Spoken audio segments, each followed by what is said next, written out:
to this week's Good Work Show where we dress alike. Yes, we do. At least for this week. It's a very special week. That's right. Yes, there's a reason for this. You might have heard us talk about one of our favorite guests who was commenting one time about the fact that Trenise and I always dress alike. So we made it so today so that we could continue along those lines. Yes. Yeah, so we're going to hear from Raphael Holloway. Yay! Yes. So he is the CEO of Gateway Center, and we're excited that he's going to join us. Great organization, homeless serving organization. They provide a ton of services, and we're going to catch up with him, see what the team has been working on since the pandemic started, but then also dig into some of the things that are happening right now. We talk about voting and the census and the pandemic and just things that are going on around us. And what does that look like for the guests that are at Gateway Center and the folks that they serve in the community? I think that would be very interesting to hear from him. And so we're looking forward to it. Yeah, so we're going to keep this short because fair warning, that conversation goes a little long. So we're going to... Good, and we want you to hear all of it. So if you only have this amount of time, we're going to keep ours to this so you can hear from us. So enjoy the conversation, and we hope that you learn a lot and also learn how you can support their efforts. So stick with us, and up next, you're going to hear from Rafael Holloway.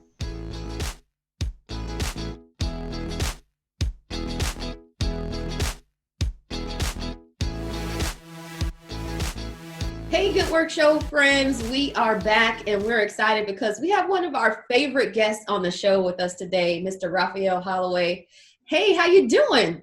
I'm doing well. Good morning to both of you. Thanks. I feel like we should warn people that this may go long just because. because Raphael's one of our favorites. Yes, and we'll just start talking about stuff and then we'll look up and we're like, oh, this is longer than you. That works. We're here just to have a conversation and in between throw in a few updates. That's right. Exactly. That's right. So for those of you who don't know, Raphael is the CEO of Gateway Center, and let's just get into it because you describe Gateway in such a way that I think is so unique and it definitely tells a story of what you do. So tell us a little bit about Gateway Center. Sure. So Gateway Center is a homeless service center that has been serving the Atlanta homeless community for 15 years now. We are located in South Downtown Atlanta, and we provide a number of services. And I'm very specific about using the term homeless service center because if I was to say shelter, you will immediately paint a picture in your head of what we look like, and we're not that. And so, yes, we have beds. We offer 482 beds of what we call short-term residential beds to our guests. We do not refer to the people we serve as clients. And while in those 482 beds, individuals receive intensive case management services, linkages to housing supports, housing subsidies, as well as to medical care, fatherhood classes. We have shaped our work in a way that it circles around these five, what we call our 5 keys to success. First is housing and housing placement. Second is wellness, where we're looking at not only your physical health and getting connected with a provider, but also your mental health, as well as if you have substance abuse issues. Third, we're looking at job readiness and job placement.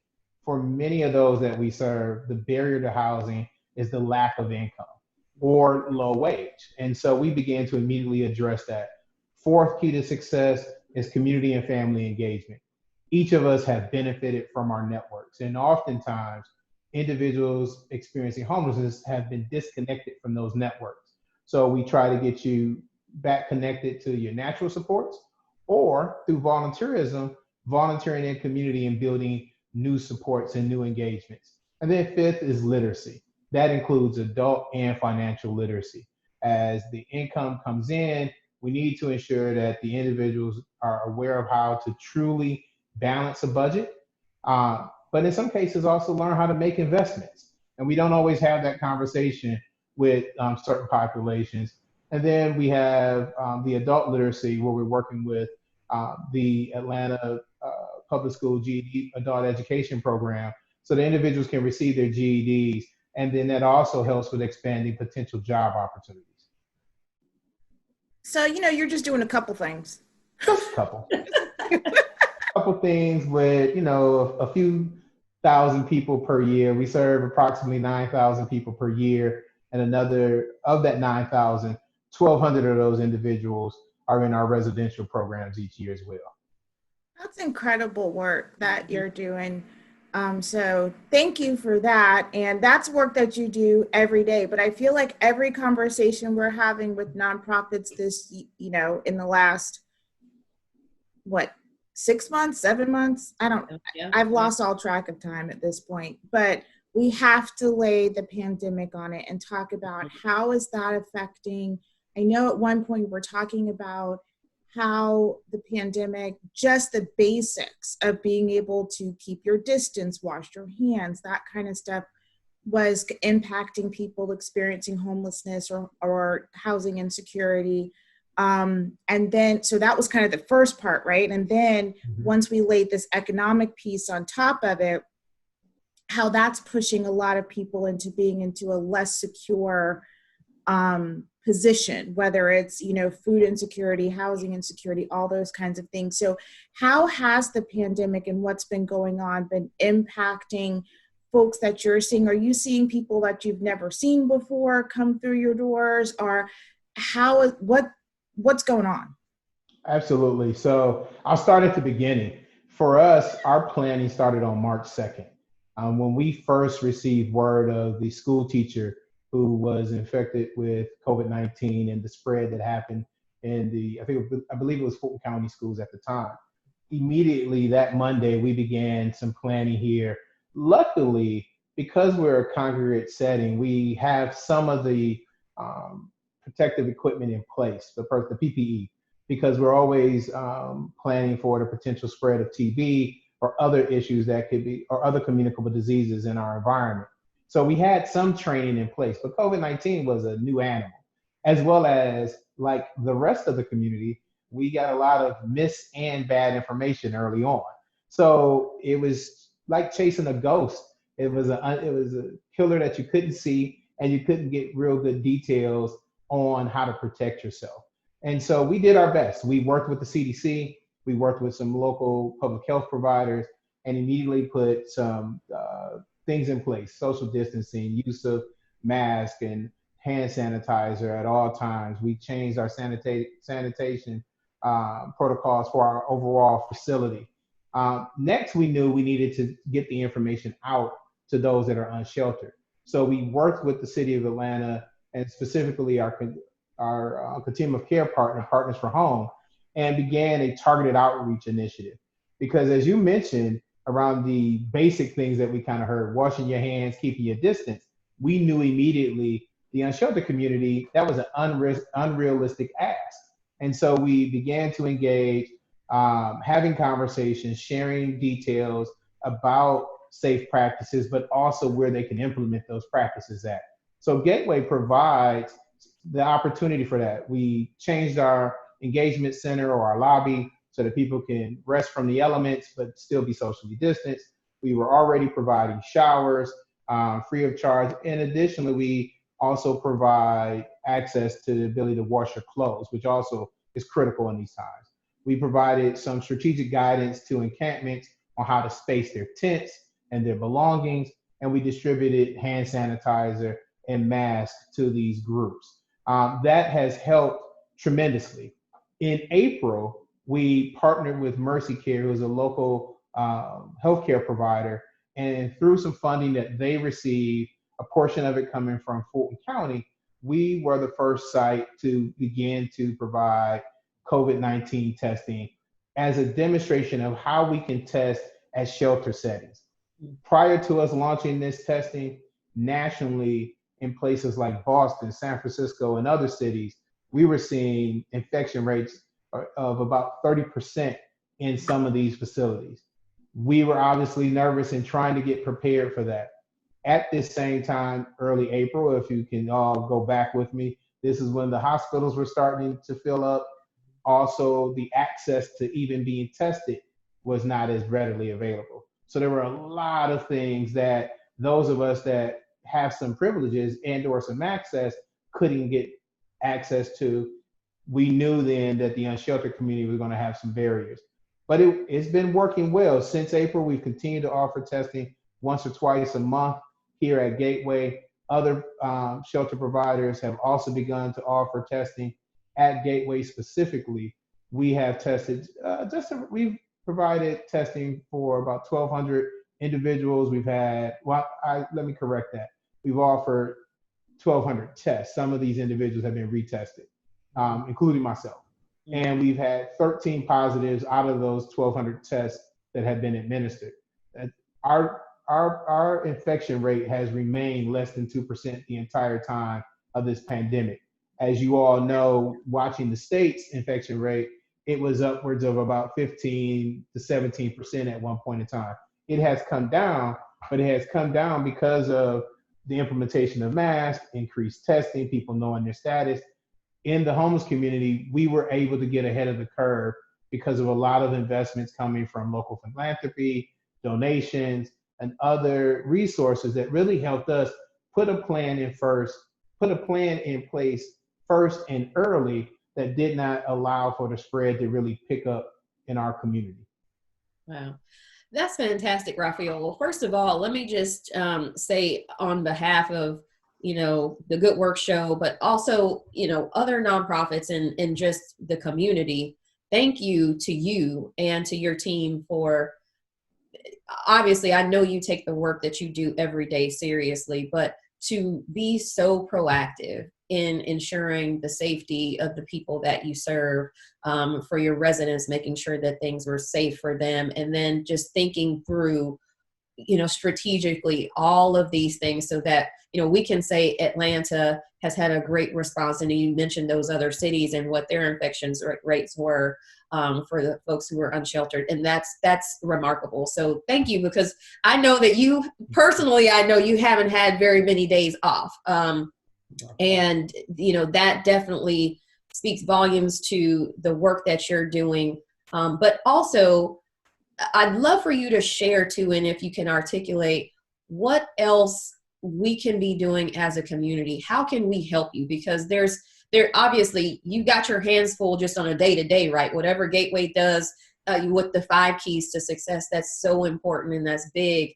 Then you layer on a pandemic, and then you layer on what we're going through with social unrest in our communities and people in the streets and protests. And then you have people who actually that's where they might live and spend their day. And so, putting all of those things together, what can we do, or what should we keep in mind as a community when we're thinking about how we're going through this time and how we might be able to help folks like you, like at Gateway?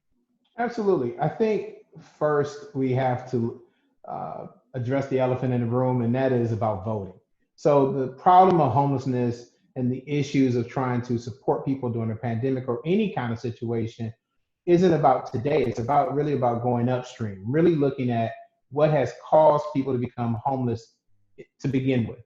And it really starts with looking at, honestly, Atlanta has had an issue with affordable housing, but beyond the affordable housing issue, we need advocates that are working with landlords and property owners to do away with some of the rental discrimination that takes place in our city. There are places where people who are formerly homeless can't rent simply because they're coming from a homeless service center or AKA shelter. And there's a negative view of who they are and what they will bring to that community. And so that's work that can be done. There's a need to advocate there and hold people accountable. If you're a business owner, there is a need for community to look at hiring people that are trying to get back into the workforce and also being a second chance employee. And what I mean by second chance employee is that oftentimes job opportunities require you to check the box. And I think that's necessary to a degree. I think we should revisit what situations would require a person to not have certain things in their background But when we're keeping people out of jobs for offenses that occurred 10, 15, sometimes 20 years ago, I think that's horrific. And I think that we can work with community partners to build trust and relationship. And that's both ways, with our guests and with the employer. But we really need to get people back to work. And same thing with back to the housing, is that if individuals have criminal histories, again, that date back, they shouldn't be denied housing. Ultimately, we have to come from the perspective that housing is a right and not a privilege. Currently, we treat it like a privilege, and that is very concerning. So it's the advocacy, it's the participating in your local elections. Yes, we have a big election coming up, but we have to look at what's happening on the local level. How are we using diversion services? How are we addressing the issues of systemic and structural racism within our communities and networks? How are we addressing the issue of the criminalization of people living in poverty? These things all compile over time, and then is what often leads to a person not being able to access resources that then leads to homelessness. It's not that people choose or really want to be homeless. It's not that people started with a mental health issue or a substance abuse issue, which is what the assumption is, that, oh, they must have issues, right? No, you would have issues too if you became displaced, you no longer could provide for yourself or your family. Trust me, everyone that is listening or viewing this would have some trauma that comes from that. And so we have to just tap in, lean in a little bit more to our humanity and wanting to treat people with dignity. And I think that's where it starts at. Of course, there are always ways to participate with the organization, which, there's obviously, as a nonprofit, we're always appreciative of the generosity of the community and their donations, but also of your time. So we have volunteer opportunities. We've had to adjust those a bit because of COVID-19, but we still have opportunities. We have groups that are currently putting together clothing drives for us. Clothing drives can be, especially going into these colder months of the year, need for shoes, especially athletic shoes, coats, underclothes, socks, undershirts, underwear, those types of things that we traditionally don't receive would be very helpful to us. But again, I think ultimately for real change, we are currently really aggressively looking for housing and employment partners to address some of the issues so that people can be self-sufficient. Not that many of our guests aren't eligible for subsidies and some of the other services. And so it's about getting people connected to a livable wage and to affordable housing. And I think there are ways to do that within our community if we brainstorm it and partner a little more. Right, well said. I don't have any more questions. Because Raphael, he just drops the mic. It's like, I know. I'm like, what you gotta do.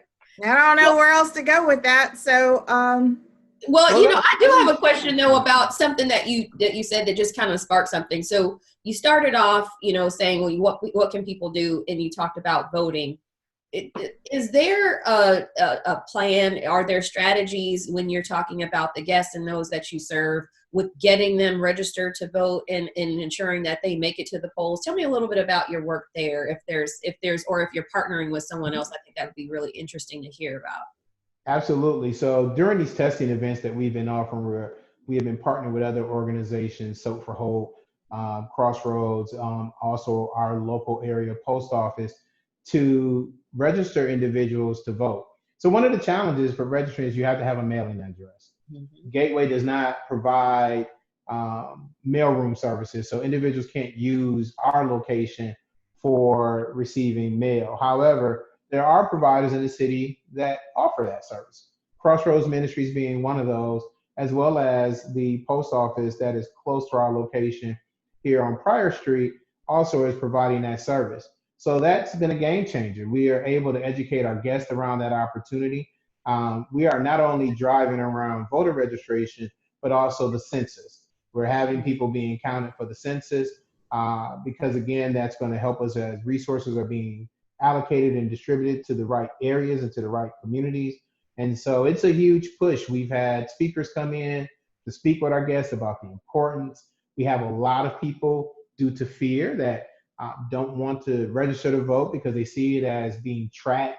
And, a lot of people haven't had a good experience with some of the governmental systems, and so they fear it. Same way we have the issues with the healthcare system and communities of color. Same goes true for governmental processes. But it's important for us to educate our guests about who is advocating for them. The Fulton County Solicitor, Keith Gamage, is a great example of someone who has been putting in innovative programs for diversion. He's been doing work around expungements for misdemeanor offenses.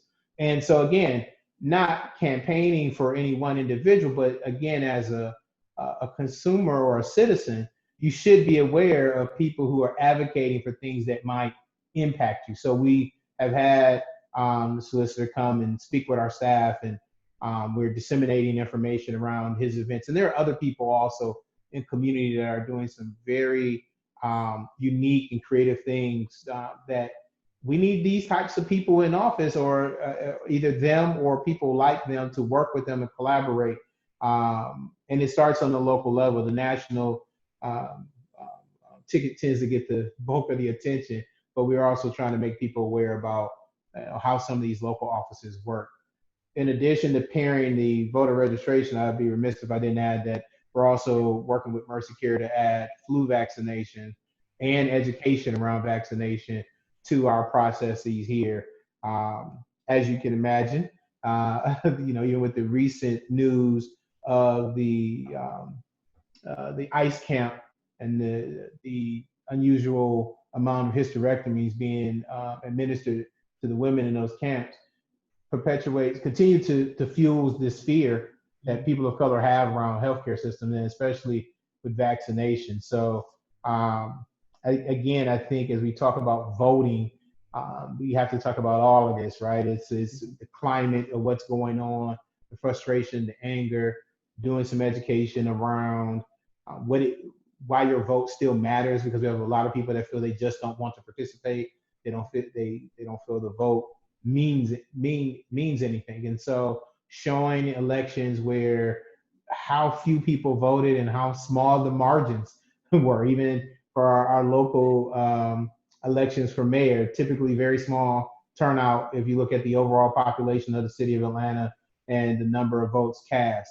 And then getting people again connected to these programs where you can get expungements and get your voting rights back, and people assuming like, oh, I just can't vote because I have X. No, there's a resource for that. We can get that taken care of. And so there's a lot of things. Sorry for the long answer, but it just made me think of just a number of things and the ways we're trying to address voting, but also building trust of processes, because that's the biggest issue that we tend to deal with here.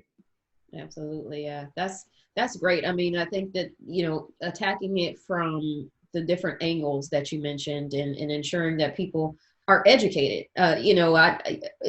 You can just imagine. I mean, as you were saying that and talking and thinking through, if you don't have an address and, that's exactly what you need, you could literally just be turned off by the fact that, hey, the first thing that says on there is put your name and address, and that's it. And you might walk away not knowing, or particularly if the person in front of you isn't educating you and saying, hey, wait a minute, if you're stuck there, let me tell you how to get to the next step. And that's so important. So yeah, thank you for that. Add a quick thing also. We received a generous donation during this COVID-19 pandemic that has allowed us to increase our ability to assist people with getting birth certificate and IDs. So that's another key piece. Even though you don't always need ID, you can get the voter ID card, but getting people state IDs, that's just empowering in itself. To have some form of identification that maybe has previously been lost, stolen, or even taken from you due to an arrest or other issues. So it's multi-layered, obviously, but we're trying to address it the best that we can, but also through partnership. I would also love to add that during the pandemic, Trenise, back to your question about what's been kind of going on, Atlanta has really stepped up. Atlanta has stepped up in the way that we have been collaborating. Gateway hasn't done this in a vacuum. We've had our success through the local philanthropic, corporate, and foundations being very specific about wanting to help, how can they be targeted in their assistance, and making those processes even somewhat easier than what they are in the normal circumstances to ensure that the money is getting to providers to be able to provide services. Organizations are partnering and collaborating well for joint venture opportunities. Gateway has been involved in a couple. A couple of big ones has been when we started the test and we knew if we had people testing positive, we needed to get people somewhere they could isolate or quarantine. Otherwise, they would have to shelter in place, which again, that was the recommendation. But if you're experiencing homelessness, You how don't does that have work? a place. You don't Yeah. have a You don't place. have a place. Or you're in a congregate setting like Gateway, right? Which isn't the best place to mix populations of those being exposed and those that haven't. So we were able to stand up a private-public partnership where there was a hotel downtown that it was seeing lost revenue due to the virus, due to the spread of the virus, and turn that hotel into an isolation quarantine hotel. A second hotel presented itself, and we were able to use that as a housing option. And why that was necessary. A lot of people will say that people that are experiencing homelessness are service resistant. And I have been working with our team, and we talk about people being service fatigued. Service resistant blames them. Service fatigue means we haven't provided the solution that works best for them. We've taken away some level of choice by only providing kind of the traditional, again, short-term residential or shelter type setting. This non-congregate hotel setting allowed for people to have a room, which basically serves like an efficiency, which is you have a door, you have your own restroom, bed, TV, and there were 250 rooms that we were able to work with other collaborative partners to fill very quickly. And people wonder, well, why did people take this?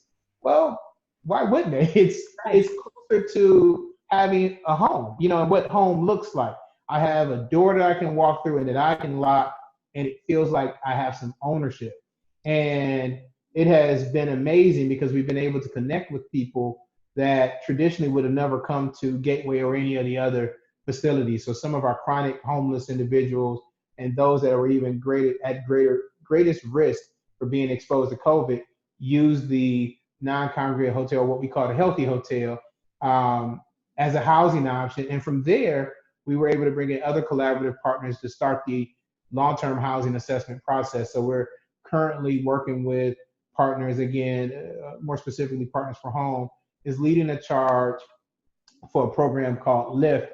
And it's really an aggressive effort to utilize a lot of these resources that have been made available to us to extend rapid rehousing, get more people into apartments. There was already an initiative that was expanding the permanent supportive housing. The challenge is can't find enough apartments. There aren't enough how I want to say it? There isn't enough residential partnerships for the need, right? So we, again, back to my original statement, we need property owners and management groups to look at allowing our current guests or people that we serve to become residents in their community. They come with a subsidy, yes, but they are also coming with other supports. And they just come as people, not wanting a handout, but a hand up. Yeah. Awesome. Wow. So it sounds like you need a vacation. I know. I was like, it sounds like, Raphael's got some time on his hands. He can do some other stuff. I don't know why. If my Lakers win this championship, I'm gonna go to whatever virtual party they have in LA. That's right. Well, we can collaborate on that virtual. I know this has actually. I'm looking at this and I'm like, we may have to do this again in a couple of weeks because this gathering could be kind of ugly in about a week or so. It might be interesting. We may have to put sensitive. come in 2 weeks. Yeah, we may have to put the Good Work Show on hiatus for. Right. Well, Raphael, I mean, again, you so much is going on in your world, but we thank you that you're here, with us in the community. We thank Gateway for all of the work that you're doing, all of the partners and folks who are listening. Raphael did a fantastic job in telling you what the needs are and laying them out. There are so many people who probably have access to some of the resources that could really just help out, or even if you just knew the issues and what they are, continue to spread the word. We hope that, one day we won't have to be talking about this. I mean, that's our ultimate goal with the nonprofits that we have on here, is that one day you won't be a guest on the Good Work Show because there'll be no need for you to be on. But until then, we appreciate it and hope that this is going to help shed some light on some of the issues and things that people can do to help, and the work that you all are doing, so that folks can get behind you and volunteer and invest and ensure that they are supporting you in that effort. Thank you. Hey, real quick, Raphael, what's your, how can people connect with you? Okay, I have 2 shameless plugs. I'll give you the connection, but also want to make you aware that Gateway, along with 25 other service providers, are offering financial rental assistance. This program is available. Just visit the United Ways page, or 211. You can call 211. If you know anyone in the Metro Atlanta area that is struggling due to COVID-19, loss of wage, loss of job, they can receive up to $3,000 in rental assistance, utilities assistance, or also assistance with security deposit. We are trying to not add to our current homeless epidemic that we have in the city and prevent people from becoming displaced. Our contact information is, again, you can visit us at gatewayctr.org. Stop at our website. You can see information about the financial assistance program, volunteerism, as well as just look at our impact. We have our reports shared to show how we have been engaging with community. And if you see anything there or have ideas, you can drop us a line on the contact us, and we'll be sure to follow up. All right. Well, thank you so much. Thank you to, again, your team. Give them a big virtual pat on the back for us. I'll do that. Socially distance. And also, since you all like to dress alike, you gonna send us a Gateway shirt? I'm going to send you. So next time, the 3 of us. We can all match. This is how we're going to build community. Yes. Right. I love it. That'll be great. We love t-shirts. So after this, I'll get your sizes and get them in the mail to you. Sounds good. But thank you both for just being great partners, getting the word out, not only about Gateway, but all the wonderful nonprofits in the city of Atlanta. You're doing amazing work. And so thank you for your contributions as well. We appreciate that. You're welcome.